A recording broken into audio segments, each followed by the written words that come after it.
Dumnezeu a poruncit: du-te astăzi pe pământ și anunță în lumea mare că în cer e sărbătoare. Un ospăț am pregătit pentru Fiul meu iubit. Du-te, cheamă lume multă să vină în cer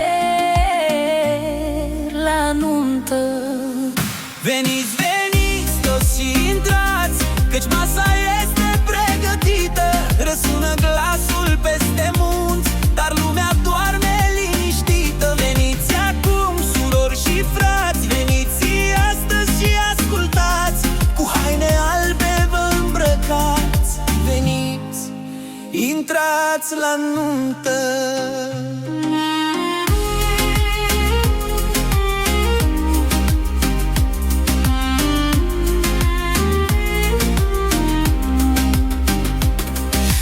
Cei poftiți n-au ascultat de glasul care îndemna. L-au prins atunci și l-au legat să nu le strice liniștea. N-au ascultat mesajul lui venit chiar de la Dumnezeu și fără milă l-au bătut. Credeau că pot face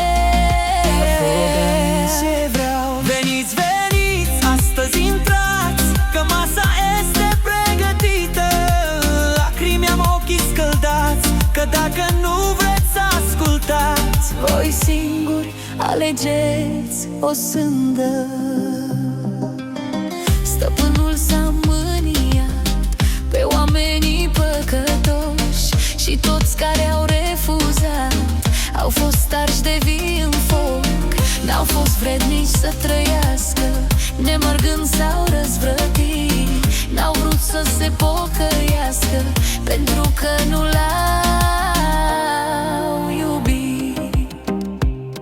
Du-te iarăși prin cetate, strânge-i pe cei de pe drum, îndeamnă-i să intre în casă, să înceapă nunta acum. Veniți, veniți la pocăință, nu mai e timp să amânați, căci dacă nu aveți voință, să știți că o să regretați. Veniți, veniți, căci vă așteaptă Iisus Hristos la nunta sa. Intrați acum pe calea dreaptă, nu rătăciți în lumea rea. Veniți, căci poarta e deschisă și locul este pregătit. Primește astăzi haina albă și intră să fii fericit. Oh, câtă slavă și splendoare pentru noi, Doamne, ai pregătit.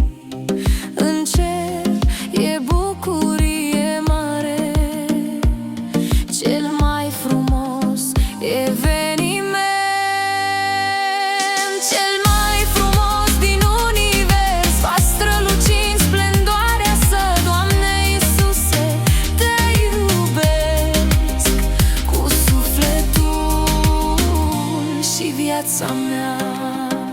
Veniți, veniți la masa sfântă, vă cheamă astăzi Dumnezeu. Cu bucurie vă primește dacă-L iubiți pe Fiul Său. Veniți și voi, sunteți chemați, cei care astăzi mă ascultați. Nu amânați chemarea Lui, vă cheamă glasul Domnului.